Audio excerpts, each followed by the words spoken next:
So what's in R14? So there is a few things. The first one being the annual Riff CS changes. So as most of you will know, we make changes to the Riff CS schema on an annual basis, just one time. So they've gone in for R14. Crosswalk uploading. So I'll go through the changes which allows data source administrators to upload crosswalks into their data source accounts. Batch minting for handles. DOI manual minting, which a lot of people seem to be excited about.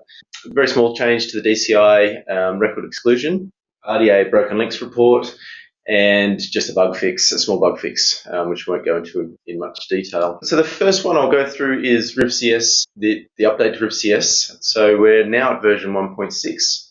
There was a fair bit of communication that came out as part of the release and prior to the release for Riff CS, so any providers could get up to speed with things before we went live. It's completely backwards compatible, so there'll be no effect to your existing feeds, but if you wanted to make use of the new elements and vocabularies, that's available now.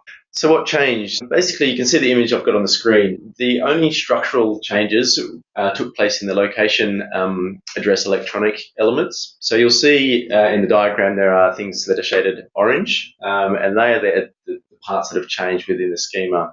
So in electronic address, we have added a target attribute, and that allows people to describe the target that their URLs are pointing to when they're describing electronic URL. So the vocabs for target are direct download and landing page. And then underneath that we have, there were sub-elements before of value and arg. They still exist. And then we've added title, notes, media type, and byte size. So these elements are used when describing a direct download. So when you've got an electronic address, you put in a target of direct download, you then have the options to describe that download. You can give it a title, some notes, multiple media types in case it's a zip file with multiple files in it, and the byte size of that. And I'll go through how that gets displayed in RDA in a second. The additional things that went in, we've added a type vocabulary for access rights. So there was a type attribute sitting on access rights for quite some time. Probably when we implemented the rights element, we implemented a type attribute, but there was no vocab to support that. So as part of this release, we've put in 3 vocab terms to support access rights, which are open, conditional, and restricted. And again, I'll go through in a bit more detail how that gets displayed in RDA. And the 2 last ones are just small vocabulary changes. So to the subject type vocabulary, we now have the global change master directory keywords can be selected so that the keywords are supported. So if you put in a type of GCMD, you can put the keywords in. We don't currently have the vocab in our vocab service to use the drop downs, but the terms will be supported when used. And PubMed identifier has been added to the related info element when people are describing publications through the related info element. So how does all this look in the registry? So let me just flick out of that. So I'll just briefly flick through these. They're not overly exciting. So if you're using the manual entry screens, the changes for Riff CS 1.6 are already implemented. Welcome to the webinar. So underneath the access rights, you'll see that there is now a drop down for the types, and there's the 3 types that I described before. So open, conditional, restricted, and the description there, which is cut off because of the resolution of the screen at the moment. The other changes are described under location. So now when you add electronic address under location, you have the additional elements sitting underneath electronic. So I can basically put in a URL, for instance. I can describe what I'm pointing to, so either a landing page or a direct download. If it's a direct download, then I can go through and say, my data in a format. I can put in some notes about it. Very large file. The media type is a zip, and then I can say it's 100 megabyte. So that's the manual entry screen. I won't go into a lot of detail there. How does this look in Research Data Australia? So if I click over to Research Data Australia, this is the one I just created, so you can see in the access section I've got a direct download link to the download that I just described. But I'll go to another example. Okay, so here's one I prepared as part of testing, so please ignore the test data that's in here. But what you'll notice is over in the right-hand side for collections now within Research Data Australia, instead of being called access, we've called this section on the right here data access. Underneath is a URL. That is the location electronic URL where it's either a landing page or the target type hasn't been described. So a lot of the, we'll pretty much all the collections that we currently have in Research Data Australia at the moment won't have the target type attribute filled out. So this is how those URLs will display. They'll just display under the data access until those types have been applied, because we don't know whether it's a direct download or a landing page or something else. The download data sections, that's where I've just used the electronic address to describe a direct download. If you hover over, you can see the title and the notes for that direct download. We also provide the format that's been entered and the size of that. So if I click that, it's going to take me somewhere random because it's a test file, but in theory, in practice, that should open up a direct download link and be able to save that data directly onto your system. Now, the one thing I did skip over in the presentation before was the online via tools section. So this is where data is available via an online tool, so people can access the data in a service or otherwise. And how that's described is by using the relation URL within either related object or related info. So if I skip back to this record under the related object, so if I'm using the related object, obviously I have to use a record that's existing within the registry. So I need to go and find a service that exists in the registry. For the online via toolset display in Research Data Australia, you have to have certain relation types. So we currently have supports and is presented by, and they're the two relations that are required to have that section displaying in Research Data Australia. So if I add supports, and then in the URL for relation, I actually point to where that data is in the service. So in the key, I'm pointing to a service that exists in the registry, but that might be a service that multiple collections are accessible in, whereas the URL in the relation points directly to that data to a specific data set in that service. So I'll just put a rubbish URL in here for now. And so what you'll see is now online via tools heading in the right-hand data access section, and also a link to the collection within the service itself. So as I said, there's two ways to do that. The first, as I just showed, is in related objects. We also, under related info, you can point to services that obviously don't exist in the registry.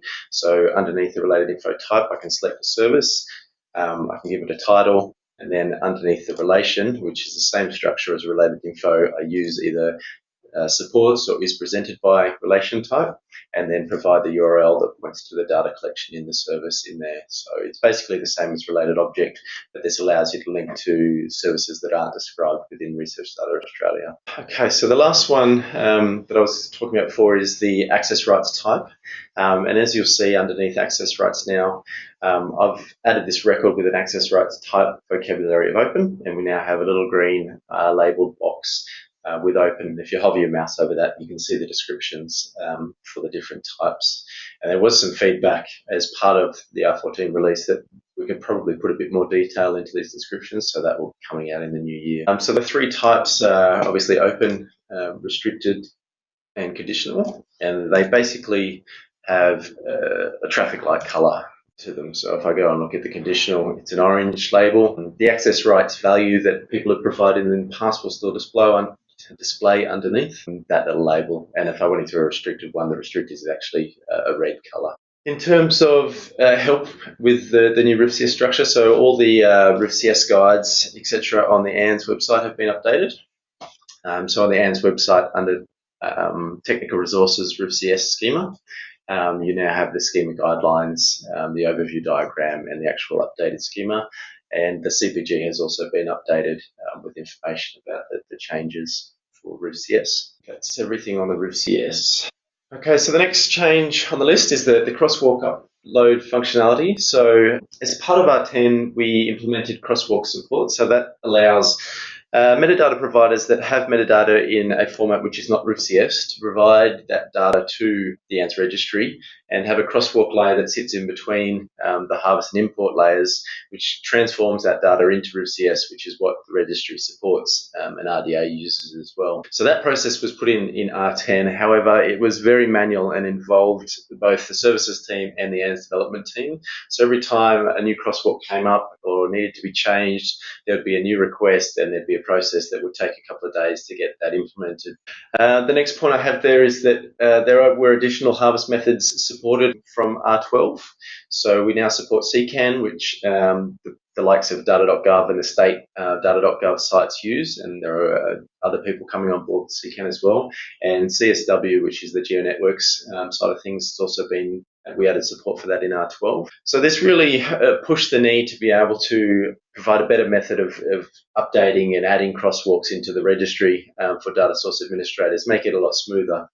So from R14, we have put in some functionality in the data source account, which allows DSAs to upload their own crosswalks without the need to lodge a request with the services team. When I say you don't need to lodge a service request, it might be useful if you're just thinking about doing a crosswalk, because we do obviously have some existing crosswalks for providers, and there might be one that won't necessarily work straight off the bat, but it could be modified with a few changes to make it work initially. So it might be worth dropping services team a request anyway, just to see what's available and any help you might need in the process. The crosswalks that can be uploaded must be written in XSLT, so that's 1.0, 2.0 is supported. And you can also upload supporting XML and XSLT files, so there might be some config information or static values that you might want to use as part of your crosswalks, so you can upload files as well that are supported through the crosswalks. So I've just gone into my data source account in test, which is just JP test data, and gone into the edit data source settings page. And on the harvester settings tab, you'll see there are new options available, and there's quite a few that I've used there for testing. So when we implemented in R12, we implemented CCAN and CSW, there were options that were required for those harvest methods that weren't obviously applicable to OAI and the get harvest methods. And there was no real way to determine at that time for data source administrators, no real way to determine what boxes needed to be filled out. So you select OAI and you'd still have options for CSW, etc. So as part of the release, when you select your harvest method, the configuration options will actually change to prevent you from filling out something that's not required. So that's the first that'll change. The next one is, you'll notice as I flick through the harvest methods, the actual metadata prefix box changes its title. And that's to do obviously with the format that we're requesting, and also how we're requesting that data, which I'll go into a little bit more detail in a second. So in terms of adding crosswalks, we can get rid of a few of these. There is an add crosswalk and an add supporting file buttons. As I said before, it will only allow you to upload specific formats, so XSLT or XML. And all I need to do is click the button, which will add a row for a crosswalk. I then choose a file off my system, one that I don't have. Once that's done, I can then enter a metadata prefix, which is what I'll choose when I want to select that crosswalk to run as part of my harvest. You'll see at the moment the metadata prefix that I have selected for OAI is DC2, which is this crosswalk, and you'll notice that there is a green active symbol against that crosswalk. Now, if I wanted to change that to DC, it'll update and tell me that this crosswalk is actually the one that's going to run as part of my harvest now. Now, as I was saying before, depending on your harvest method, the field for the metadata prefix or output schema actually changes. So for OAI, when you enter a metadata prefix for your crosswalk, the metadata prefix that you enter is actually what's sent in the OAI request. So most OAIs currently with Riff, providing Riff CS, when we call OAI, we'll actually pass the value of Riff, which is the default value for OAI. But if you have another format in your OAI feed, or you have another prefix that you use for Riff CS, that's the value that needs to go in the metadata prefix box. So in this example, if I selected DC2, when we send out the request for data, it will actually ask for a metadata prefix of DC2. So that's just the thing to note with OAI. CSW is much the same in that what's provided in the output schema box is what's asked for from the CSW provider. So make sure that the literal that's provided in the output schema is what's actually required by the CSW endpoint. When I said there, you can add supporting files, so they are added in much the same way as a crosswalk. You choose a file off your system, but obviously there's no output schema or prefix that's required for those. You just need to reference them from within the crosswalk. So I guess just to sum up, this is being used by I think 5 providers now. So we have a number of the data.gov CCAN instances providing us with JSON data that then gets transformed into Riff CS. And we have a number of the Geo network instances that are providing us with ANDS data that we then convert to Riff CS. on the fly as part of the harvest. And this is probably going to be a feature that's used quite heavily into the future. In terms of help information, there is some help on the ANDS website, and there's also in the help link for the page, there is some information under the harvester settings on adding crosswalks and supporting files and the formats that are supported. The next change, handle batch minting. So this was sort of on the cards for a little while, but it was very much down the list of items to be done. And then we received a request earlier this year from a group that were looking to use handles as an identifier for gene sequences, and they wanted to be able to basically pre-prepare these handle identifiers to use as sequences were coming in, and they needed large numbers. So what we've done is we've implemented a batch minting service for the handle or the PIDs service within ANDS. It's currently locked down to the ANDS services team, so we didn't want a lot of users going in and minting generic handles that weren't going to resolve anywhere. So for the time being, if you'd like some handles done in a batch mint, you just need to put through a request to the ANDS services team, and they'll be able to do that pretty quickly for you. Now, the way the handles are batch minted, it can be done in either two ways. So there is a CSV upload option, or you can just provide a description and or a URL and a number of handles that are required, and we can just mint that number with a generic description and or URL. Updating handles can also be done in a batch method, but this needs to be done via a CSV file, and I'll go into Devil and show you what I mean by that. So under my identifiers in Identify My Data, so under the Mint PIDs tab, there is now an option for batch mint, and this will only be seen by system administrators, so the ANDS services team and ANDS development team. But upon clicking that, I get the options for batch minting. So where I was saying there are two ways to do things. There is either you provide a generic URL and description which will be applied to all the batch minted handles, or you can upload a CSV. So for instance, I can just provide a URL. Obviously you need to provide one or the other or both. And then I can just put in an amount of handles that I'd like to mint. Three will probably be enough. And that'll go off and batch mint those 3 handles, which will all have the exact same URL, but obviously they will have the unique handle for each of those. So once the mint's completed, there'll be a CSV that's available to retrieve those or export those handles that were minted. And under let's refresh that page, under the Export tab, you'll be able to download each of the batches that occurred. So there's a date stamp on each of the batches.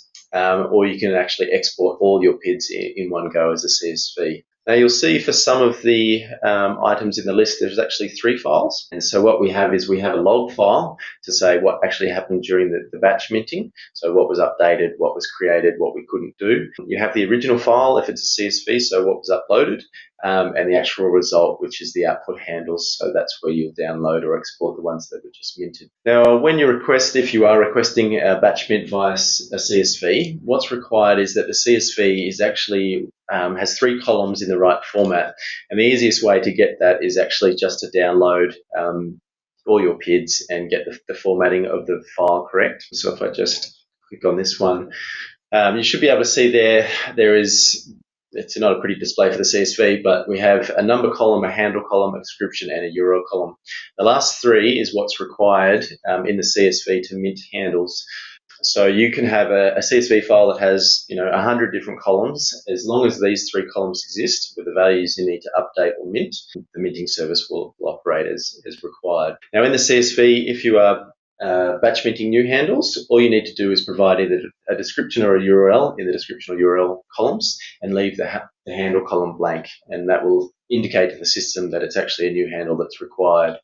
If you're doing an update, then you obviously provide the handle in the handle row, and then obviously the value that you're changing in either the description or URL or both.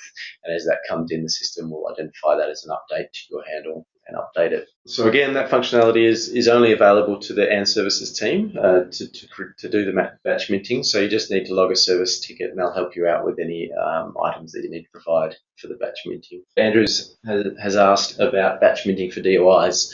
There's currently no batch minting functionality for DOIs, but it is on the roadmap. We have been in talks with the DataSite developers to work out the best method for batch minting for DOIs, as they don't currently provide a batch minting interface. So it'd be a sort of recursive request at this point, which is probably not ideal. So the next item is the DOI manual minting in the MyDOIs interface. So there have been a few changes to the interface as part of putting in the manual minting. So there were a few tweaks that we did just to spruce things up a bit. So the DOI query tool, which was quite a clunky interface, which was really a sort of best effort at the time of the DOI implementation, will only be seen now by users with more than one CMD Cite My Data account. So most people won't have to deal with that tool anymore. It'll just go straight into what we have dubbed MyDOIs. The MyDOIs interface, we've moved to a tabbed interface, which is similar to the PIDS interface, just to make things a little bit smoother between the manual minting and reporting side of things. So the old interface had some things that worked, that were displayed as buttons, worked as tabs, and others worked as buttons. So we tried to streamline that a little bit with the tab layout. Now, in terms of manual minting DOIs, so you obviously need a Cite My Data account to be able to manual mint and access the MyDOIs functionality within the registry. So you still need to sign up with an agreement form, etc., through services. The manual minting interface provides two methods of manual minting. So you can either use the form, which you can see in the image on the side, and I'll show you a little bit in a second, or you can actually copy and paste into a file, an XML file, and upload that XML file as part of the update as well. So there's two methods there. The form that we have in the registry currently supports version 3.0 of the DataCite schema. So we understand that there is 3.1 out at the moment. DataCite has sort of said 3.0 and 3.1 are the preferred formats. And we will be looking to update the form as we move forward. You can still obviously provide older versions of the DataCite schema with the upload option, and the schema version that you pass in your XML declaration will actually be what your XML is validated against. The update, when you've minted a DOI or you've got a DOI that's been minted via machine to machine, when you update a DOI, it's currently limited to XML editing. So the form that we're using is one that we have taken from an open source provider in, I think it was the DataCite Canada mod. So we were a little bit restricted by the timeframes that we had and what we could actually do to modify the form to be able to edit DOIs. So for R14, the only way to actually edit the XML is via an XML blob sitting in a text form, in a text box, which I'll show you in a second. But obviously going forward, we'd like to make it a little bit more user-friendly and be able to populate the form and edit within the form. And the last dot point there is that the Cite My Data technical documentation was also updated as part of R14 to reflect the changes that have happened within the interface and the manual minting. So there's some help available there as well. So underneath my identifiers, the DOI option, obviously I'm an admin, so I have everything, but if you've just got the one account, as I said, you won't be able to see this screen, or you won't have to see this screen, which is very clunky. Once you get into my DOIs, you'll see, as I explained, there is now a tab layout instead of the buttons that used to exist on the right-hand side of the screen. We have the My DOIs tab, which is what you used to get as default. Is a listing of all your DOIs. We have the update and the view XML. So nothing has really changed besides what's underneath the update option, which we'll go into in a sec. The activity log is the same as it used to be, just not in a pop-out. It's now in the tab. The app ID configuration is the same. The check DOI links is much the same, but there's now a button. So if you've used the check DOI links button before, there was no sort of step in between clicking the button and it giving you some warning that the report was going to run. So instead of it just running straight off the tab, we've got a button to prevent that running directly. The biggest item is the Mint DOI. So this is the form view for minting a DOI. The DOI identifier obviously is read-only because we automate that process of generating the DOI for you. It obviously still has your client ID in it, which has registered your account, and obviously the unique string at the end of the DOI. The URL that you enter when you're minting DOIs must be a URL that sits under one of your registered domains, so you can check that in the app ID configuration. The only URL domains that I have currently are devil.ands.org.au. And if you need to add further, you can obviously contact services and they can add those to your account. So when I'm in the DOI, I have to ensure that the URL that I provide sits underneath that domain of Devil. There is a link at the top to DataCite Schema Help, and that will link off to version 3.0, which is what we're supporting on the form. The other versions are obviously also available from their website. So if you need any assistance with filling out the fields in the form or in your XML, you can link off via that help link. So the two options to provide the metadata, so you can either generate it by the form which is displayed, or as I said, you can upload an XML file, which I'll sort of go into, but I don't actually have an XML file to upload at the moment. So in terms of filling out the form, the DOI is already filled out for you. The mandatory elements sit in this top block. There is a little bit of confusion in the form that we've taken off the shelf, in that what's required is actually just the title, the creator name, the publisher, and the year, but these other options, which are sort of attributes within the schema, also sit within there. They don't have to be provided, and we'll be looking at a way to identify what's actually mandatory in a clearer manner on the form. So I'll just put in a test title. If I go to Mint with just a title, I'll get an error back saying I need to provide a creator, a publisher, and a publication year. So once I've filled out the mandatory elements, it'll be happy for me to mint this DOI. And then obviously in the other sections underneath, I can enter additional metadata elements within the data site schema, and obviously some of those are repeatable within the schema itself. So once that's all ready, I can click on the Mint DOI button down the bottom. It'll give you a processing bar just to say something's happening, a bit of feedback. Once that DOI has been successfully minted, there's a pop-up just to say this is the DOI number that was minted. Close that, and it will take me back to the My DOIs, where you can see the DOI that I've just minted is available at the top of the list. I'll quickly just show the other option, which is the upload XML. So again, you need to provide the URL, and then your XML metadata that goes through the data site has to be obviously valid. And it's much the same way as you choose a file for uploading a Crosswalk. You click the button, you can navigate through your local system to provide an XML file. And once you've done that, it'll actually pre-populate a read-only box with the XML, so you can review it before you click Mint.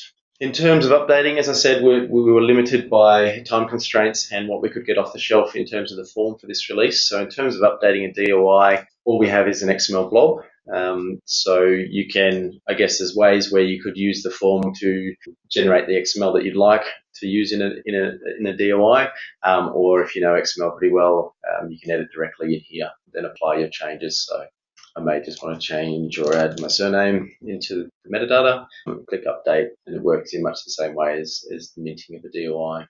Okay, that's pretty much it for the manual minting and the changes to my DOIs. Okay, we're nearly there. There's only a couple of little changes to go. Excluding records from the data citation index. So there are some providers that are using the ANDS services to expose their records to the data citation index. And there are obviously reasons why some of the records that are exposed meet the crosswalk or requirements for the data citation index, but are not applicable.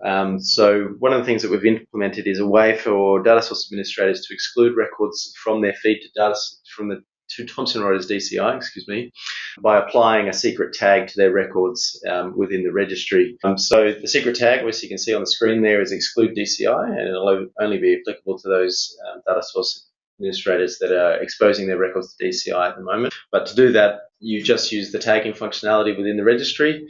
So underneath the tools option and in bulk tag, you can then search for the records or record that you'd like to tag with Exclude DCI, and then apply that tag as a secret tag, and it will no longer be available in the DCI feed. So there'll only be a few people at the moment that is applicable to. And if you want any more information about the DCI service that ANDS offers, there's some information on the ANDS website, or you can contact services and they'll point you in the right direction. Okay, so we got a question on the manual minting. Natasha has asked, are all manually minted DOIs created in the production system? Yes, there is only one system, Natasha, so we have a split where you get a test DOI account and a production DOI account, and you can obviously use your test account to mint test DOIs with a test prefix, and they get deleted on an average of a monthly basis.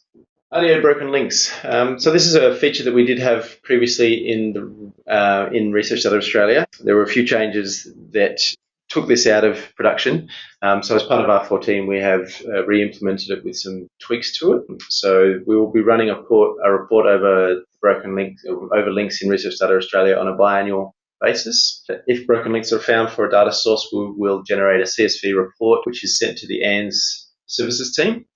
And by doing so, when we send that through to them, it generates a service desk ticket, but then all the activities about resolving any broken links can be attributed to that service ticket and logged under that service ticket.